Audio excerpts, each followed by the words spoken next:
Ladies and gentlemen, independent Americans around the country and around the world, we have for years discovered and explored the intersections of national security, politics, and human stories, and it's never been more needed than right now. We've gone deep into Ukraine, and in the months and weeks to come, I want to go deep into Israel, into Gaza, into the Middle East. And as always, try to bring you authentic voices from important, inspiring, and/or iconic Americans, and some of my friends, people that I trust, people that I look to for guidance and for inspiration and for perspective. And our guest in this episode is a man who fits that bill. He is a real advocate and a champion for many great causes, and a friend of mine for almost 20 years. Finally joining us on Independent Americans, the great and powerful Elefant is here on the show.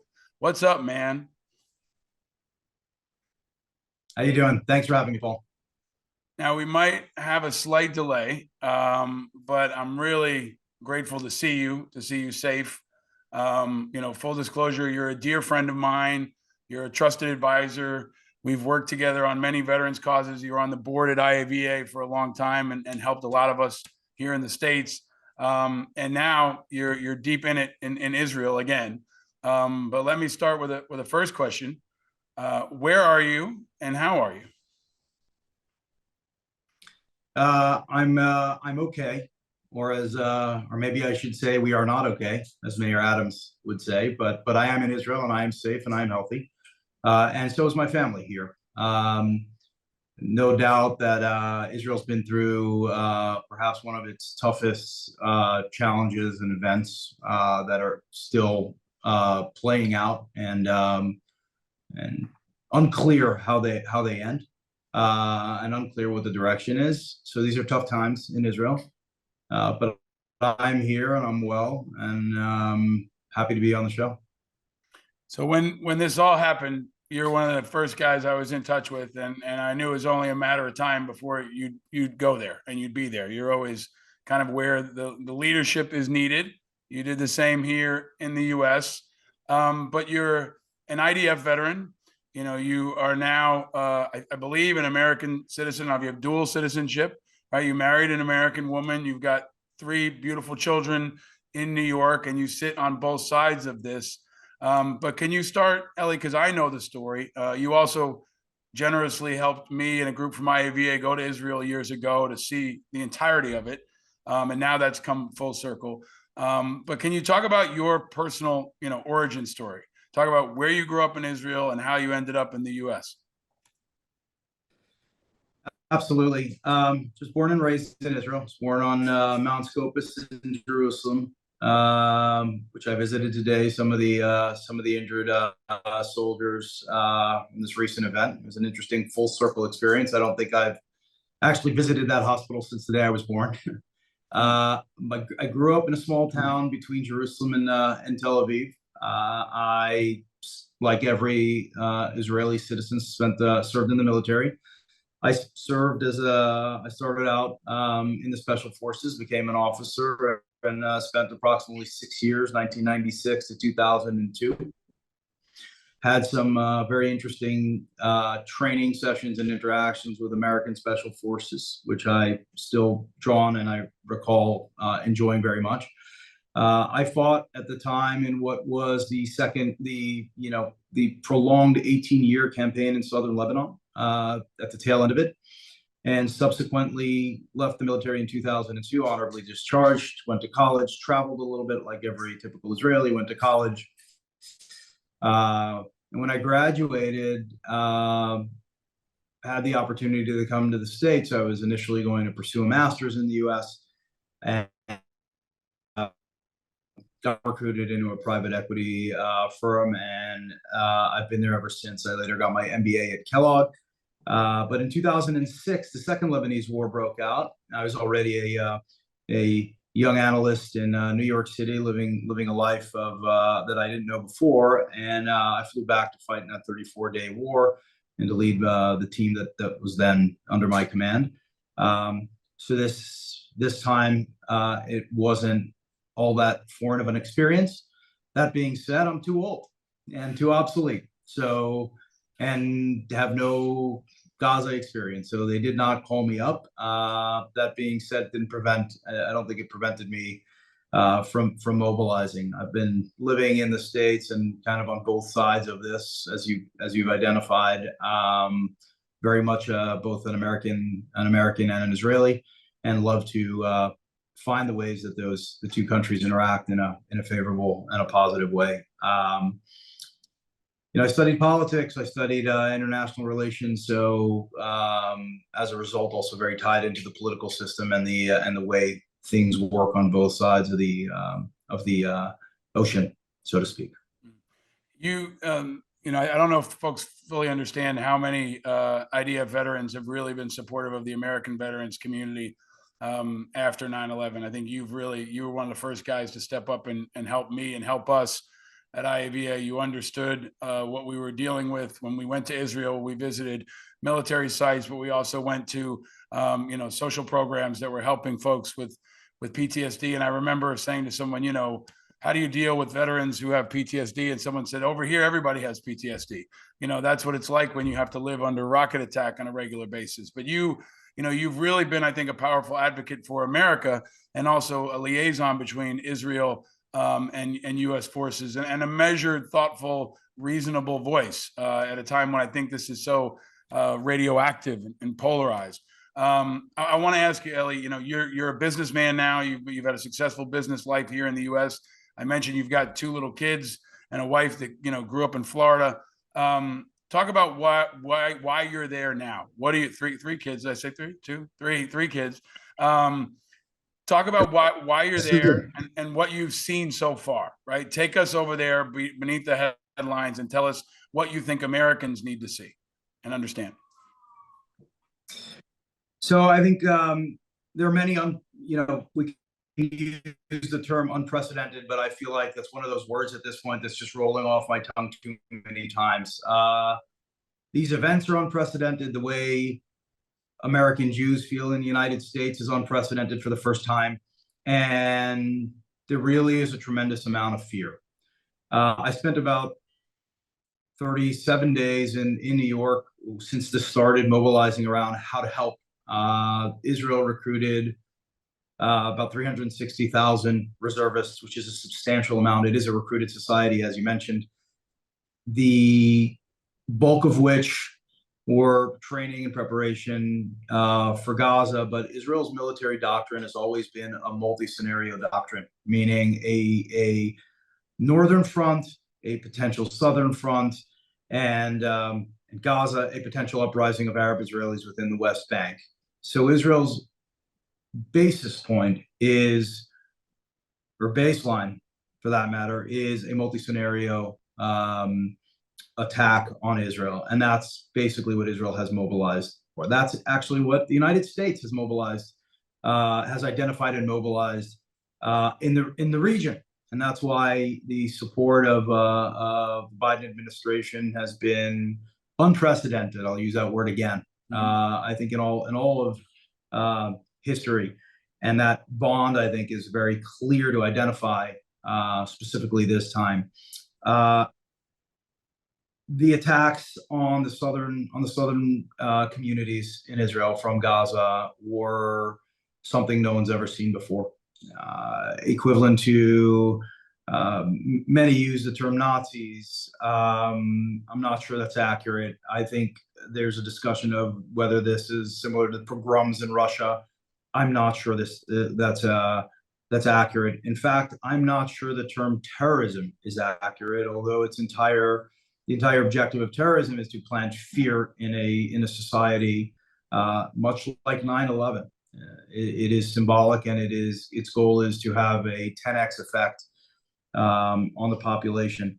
My Upper West Side, New York City community, and the Jewish community in the United States spent the past 37, 38 days in absolute fear, with not going to dinners, concerned about what events, how to potentially make sure your child doesn't seem Jewish, people are being asked, are you Jew on the subway? Are you Jewish? And do you support Israel in a taxi ride?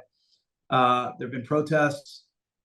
There have been pro-Palestinian protests that, from my perspective, are primarily born of ignorance as opposed to actually real anti-Semitism. But again, I'm not an expert.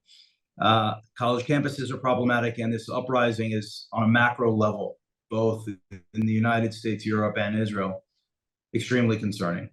That being said, the micro is Israel's battle with Hamas in Gaza and potentially Hezbollah on the northern border, and a very distant or relevant question mark about Iran and the existing Arab Israelis within the West Bank. I needed to see it firsthand. I needed to bring people that are part of a larger business network to here to understand what Israel's going through. And the truth is, Paul, it's actually very interesting. You feel better and safer here. Israel's military is strong. It's very clear that the country, which we can talk about in a minute too, which has been in political disarray over the past 40 weeks, 8 months of protests against what Netanyahu has led as a judicial reform. I don't pretend to have the hindsight's 2020. I'm not sure how much that contributed to these attacks and to these plans. I will say, when you are perceived weak by your enemies, that is generally a good time to attack. So there is no doubt that that played a part here. To what extent, I'm not sure. But the political environment in Israel today under this campaign, this war, is united. And it feels good to be here. It feels good to be close, because it feels good to know what's happening. There are still a lot of really difficult question marks. Iran, Hezbollah, what are the Arab Israelis going to do? What's going to happen in the West Bank? What's happening with the hostages? These are tough, hard questions that no one really, and I've spent now time with former heads of Mossad, Shabak, institutes that research globally counterterrorism. And the biggest takeaway that I have is there aren't really good answers at this point. Now, that doesn't mean there won't be. Can I pause you? And Can I that pause you doesn't- there for a second? And I think that's a really important context. And for folks who are listening or watching, Ellie's in a difficult spot, so we may have some patches of difficult audio or video, but that's a testament to his flexibility in making this happen, and I'm grateful for that. Can you ground us in, where are you right now? There are like kids' toys behind you, and can you talk about what you've seen? We've seen it on TV, right? We've seen pieces of this. We've seen clips in here. But can you take us? You said you wanted to see it for yourself. What have you seen that other people need to see too? Again, I don't want to use real slogans here that don't necessarily make a lot of sense. The southern communities of Israel that neighbor Gaza and that have been living under rocket fire for the past 15 years, since the keys to Gaza were handed to the Hamas, more at this point, 18 years. And everyone's kind of gotten used to that down south. Everyone's gotten used to that environment where rockets fly, you have 15 seconds to get to a shelter, and then you go back out to plow your field, pick the fruit off the trees, do what you're doing in these agricultural communities that are neighboring to Gaza. We went down to Kibbutz Be'eri. It's still one of those old communes. It's still a kibbutz. One of the few that has not been privatized. They actually have a print business that keeps them successful. And you're walking through a very pastoral setting of garden style homes with bikes outside and gardens and grills and washing machines that are on the back sides of the house outside, grass, backyard, decks. And what ultimately unfolds as you continue to walk through these communities is what looks like a guerrilla warfare attack on a pastoral white picket fence guard community like never before. RPG holes, grenades, houses that have been burned down from within to try to smoke people out, families, unarmed civilians that have sealed themselves in safe rooms, atrocities that are, Paul, you and I have both seen devastation. We've been in war zones. You get used to it. Some people can't stomach the smells, the bodies. Other people have a problem seeing, structures that seem to be, that should be intact. A kindergarten, a mess hall, a clinic, someone's suburban home destroyed in a way that the problem walking through the fence, green grass American suburb. And when those two come together, it's kind of harsh. Right? It is not a battlefield. It's not a field in the middle of somewhere. It's not close quarter combat in a refugee camp or an area that has been devastated. But it is, someone's home, some community. It's someone's olive tree someone's garden, and very hard to see. It's also the first time that I've seen this tactic of guerrilla warfare in this close quarter environment, right? With missiles launched, grenades, and that's why I think it was very hard for these communities. First of all, the military didn't show up. The military was overwhelmed in other places. Civilians, there was a rapid response team, and they mostly died in most of these places because they just couldn't withstand 40, 50, 60 of these terrorists bombing and showing up with these kinds of ammunitions, landmines. They booby-trapped bodies. So when you went to rescue someone, and it's an atrocity at a level that is indescribable. I mean, I think it's really important as a soldier and as someone who's lived in the States for you to describe this, because it's a slaughter, right? Like, people say terrorist attack, even your term guerrilla, it's a slaughter, right? It's a guerrilla attack, heavily armed people blowing apart civilians who have no shot, right? Like, that is the likes of which we really haven't seen, definitely not in the States, except maybe in like a school shooting, right? When defenseless kids are just mowed down by someone who's heavily armed. So I think that piece of it has gotten through, but I also feel like, frankly, like it's fading already in the United States, where so many people are almost desensitized to violence overseas. And now we've got this precarious place where there's, it feels like civil unrest almost here in the streets. We've got division in Congress. You're an objective political thought leader. You think about these issues.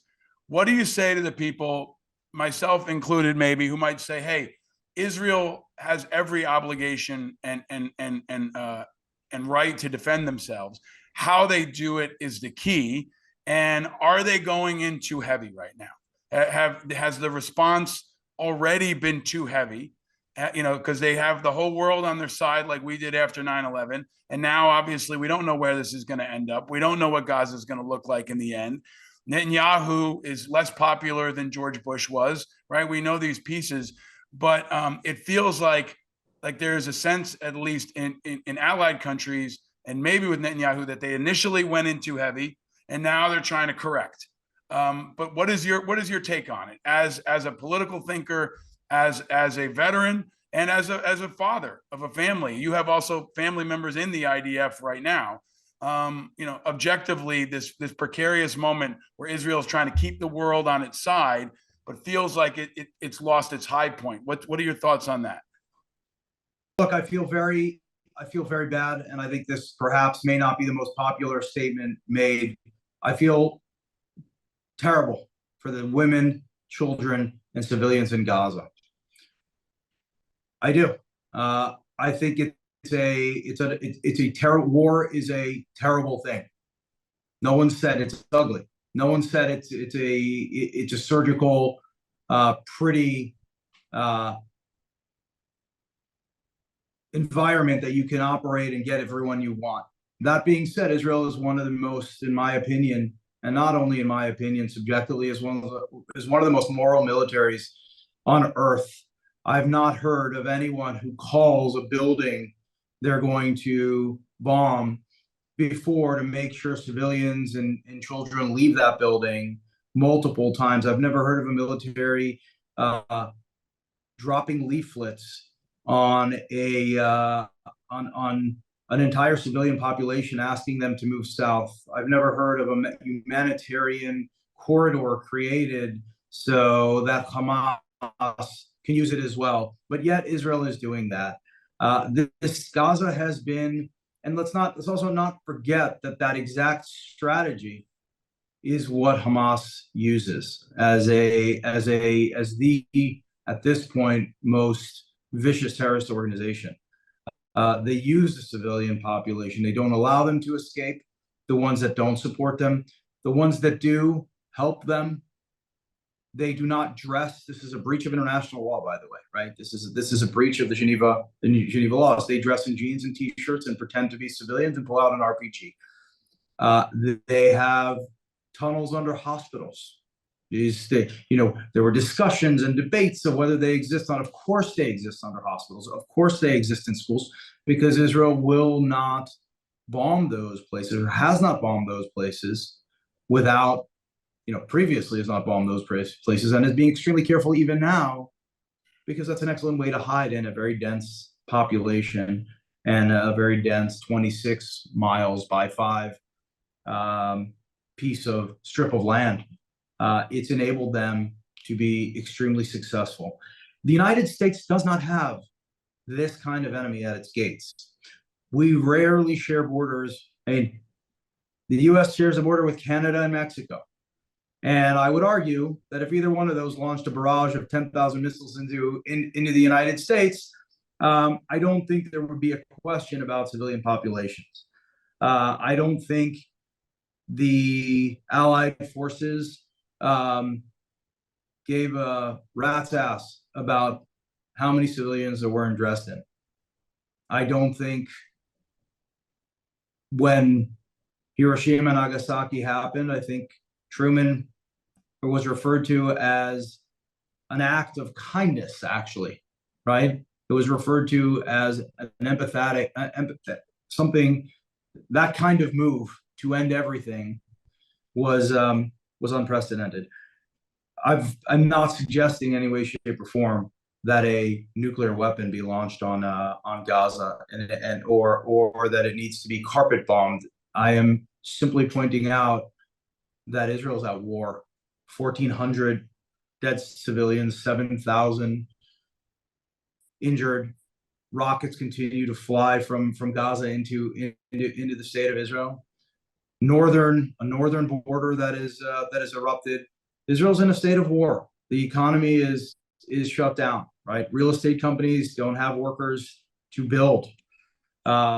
Retail, there are no airlines flying into the state of Israel aside from El Al, the government-owned, partially owned airline. That is the only airline the state, you can't fly a private jet into Israel right now because you cannot get underwriter insurance.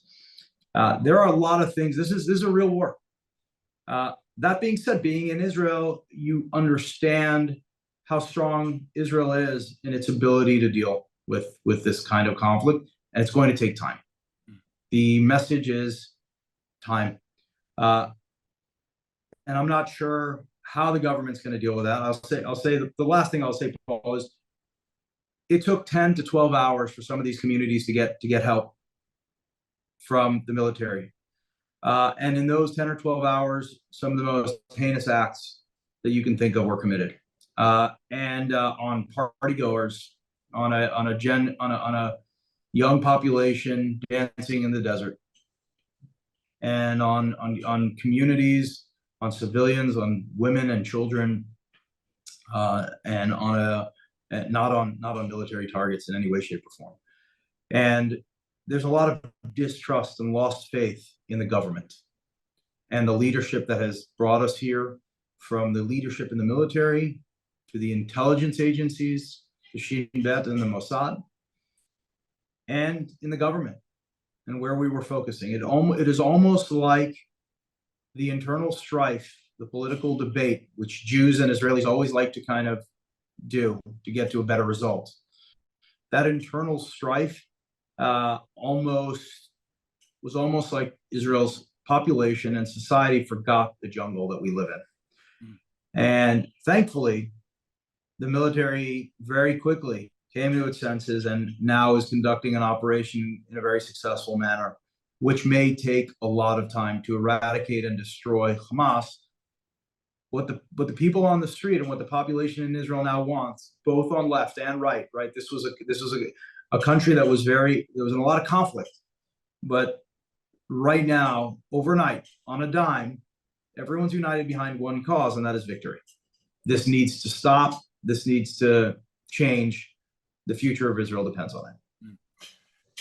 Ellie, can you can we zoom out, because I think you have a good understanding of the complexity of the global environment, and we were a couple of weeks ago we were battling over support for Ukraine, and now there's been, I think, for the most part, at least in Congress, tremendous support for Israel, and probably will continue to be tremendous support despite protests in school campuses and in places like New York and others. I mean, I think the political leadership is pretty strongly behind Israel. However, there's kind of especially among maybe the speaker and the new speaker and others, hey, we can't support Ukraine because we've got to support Israel.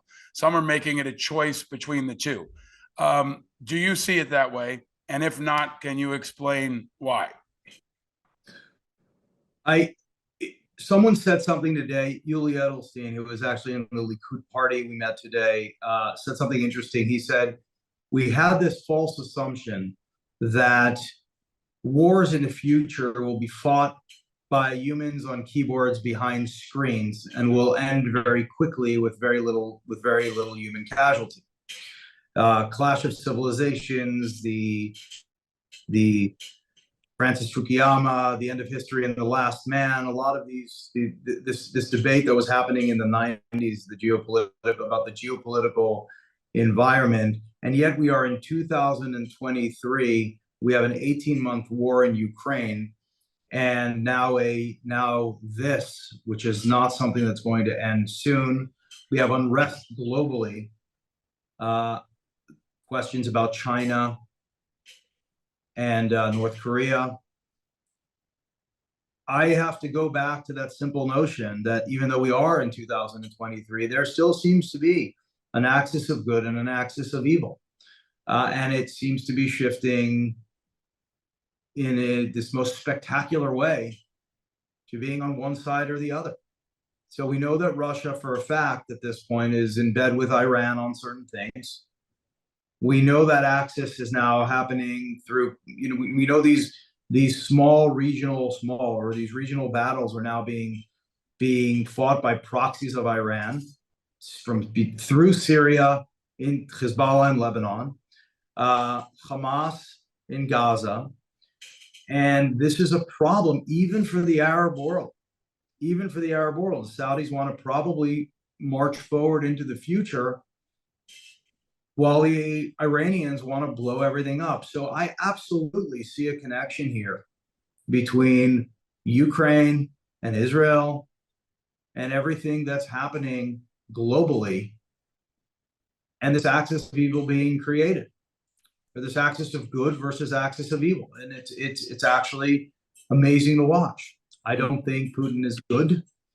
And I think Europe is going to have a very similar problem that Israel has in a couple of years. That's why you're seeing a tremendous amount of support from the UK Prime Minister.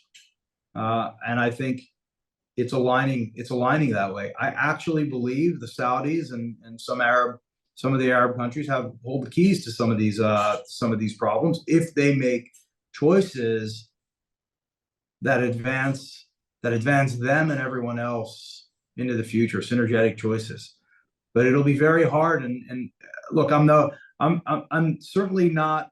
I have no inside information on this in any way, shape, or form. But as soon as 3 major battleships show up in the Mediterranean and the Red Sea, you've got to realize there's a bigger picture here at play.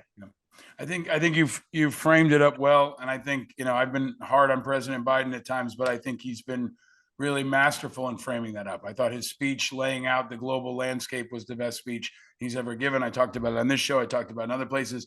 Ellie, let me ask you to wrap this all together at the end. You're my friend. I love your wife. I love your family. I love your family in Israel. I'm lucky to have you and your family in my life and in my family's life. And I know, how deeply impacted you and so many of my friends are by this in so many different ways. And I also know America, right? And you know America. And you know that a lot of folks aren't going to be clicked in, right? And Thanksgiving is coming and they're going to click out for a couple of days and they're not going to be immediately connected to Ukraine or immediately connected to Israel. Let me just ask you on a very personal level, and I know it might be hard, but what's Thanksgiving going to be like for you and your family this year? It's a great question. I think for the first time, Thanksgiving is going to be very different, or perhaps for me, for the first time, very hard to hold to do anything. I think it's going to be very similar to the last 38 days: less restaurants, less events, more head down. How can we help? What can we communicate? How can we explain what's going on better? Who can we lobby with so that they actually understand what occurred? Because this is a complex Middle East. Personally, very hard for me to imagine myself sitting on a beach somewhere, vacationing or taking the time off with my family, while my two brothers are serving, one up north and one down south, and my brother-in-law is actually inside Gaza with his reserve division. So difficult. And it may be difficult like this for a while. I don't put it past Thanksgiving. I mean, let's talk about New Year's, right? This is going to last for a while.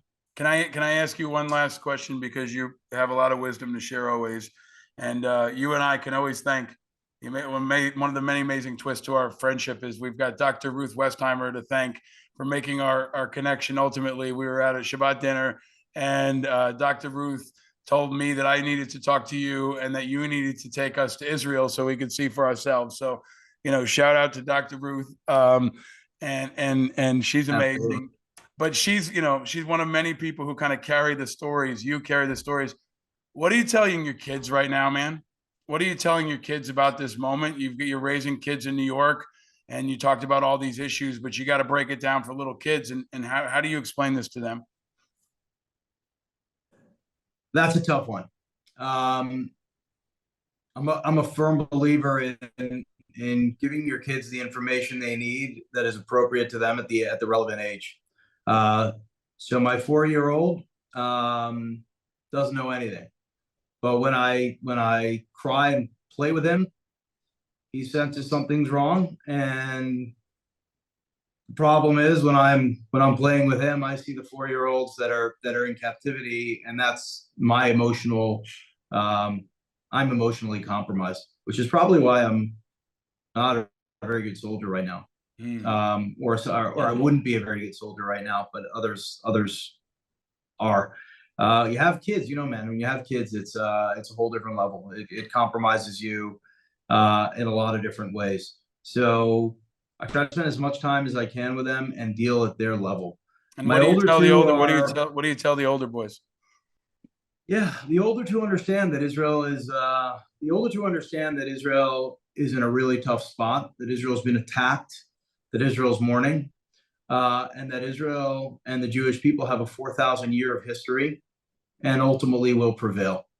And that what's very important right now is to support Israel and to make sure that they are proud Jews and they're proud of what their country stands for, and support it in any way they can. So my oldest is on student council, and he'll do he ran for student council last week. I said, great, what's your speech like? He said, they're doing presentations. I said, bullshit, you're doing a speech. And he said, that's right, I'll do a speech. And I said, what are the 3 things that are important to you? And he said, well, the first thing is we're going to mobilize and do something for Israel. I said, great, what's point number 2? Point number 2 is we need longer recess. Okay, and what's point number 3? We need more snacks. I said, excellent. That's a great platform. Go for it. Because I also didn't have any time for him because I was working on trying to get supplies to Israel. And sure enough, he calls me on Tuesday and says, Dad, I won. 75% of the kids in my grade voted for me. Everyone voted for me. I had 15 votes more than everyone else. So that's wonderful. So he's going to mobilize at his level. And he's going to try to do, if you can get out to protests, anytime you can tell your story and what that story is. And this is why, Paul, I think, to wrap it up with you, humanity is not all that different, right? The American military and the Israeli military fundamentally fight for good. War is an ugly thing. Bad things happen. It is a given. But there are so many similarities and so many, not even similarities. We fight for the same cause. We fight for the same things. We fight for life. And the other side doesn't. And when we realize that there's one side that wants to move forward and take us forward, I think we're all united behind that cause. And that is the simplicity of what my children need to hear, right? We're for peace. We're for rights. We're for equality. We're for freedom of speech. We're for all these things, but we are prepared to fight against someone who wants to take them away from us. And that, I think, is the message that the simplistic message that I give my kids. Your kids have all got my vote. You've got my vote. You and I share a lack of affinity for our mayor here in New York City. So maybe when you come back, you can run for mayor. But you're a very powerful voice. You've been such a great advocate for so many causes in the U.S. and now, in Israel especially. I think you're a fantastic voice for Israel. I think they should put you on TV a lot more often than other voices, especially because you understand, the American side of this as well as the Israeli side. And I'm just grateful for your friendship, man. I love you, appreciate you, and we stand with you, and we stand against Hamas, and we stand with your family, and against any of the hatred and nastiness that's happening out there. And I hope you're safe. And I'll save you a turkey leg for next year when we can celebrate victory over Hamas. Thank you. Thanks, Paul. All right, thank you. Be safe. Stay vigilant. How do you say stay vigilant in Israel? I don't think you do. You just say shalom? Stay vigilant. Stay vigilant. What would stay vigilant be? You don't really say stay vigilant. That's not a parting. You just say shalom. Now it might have to be, right? Oh, yeah. Be ready. I'll just say shalom.